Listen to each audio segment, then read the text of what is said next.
So it looks like my mom's Passat got broken into. Remote locks still work.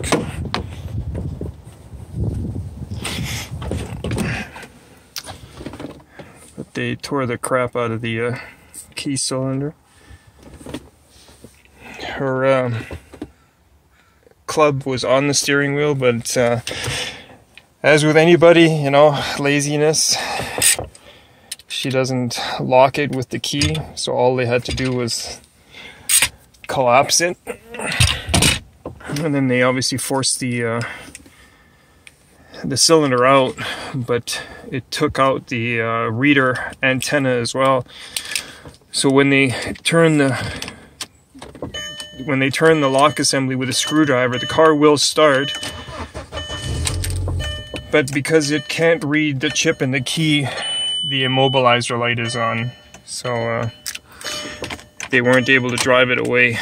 And obviously they wanted to steal the car because most likely they needed some parts, and luckily they couldn't drive off with it. I mean, the car is registered under my name. It is my car, but I gave it to my mom for her 70-something birthday a few years back.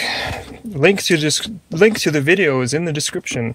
Stuff like this could have happened a lot sooner. But anyways, now I got to deal with this. And it's probably not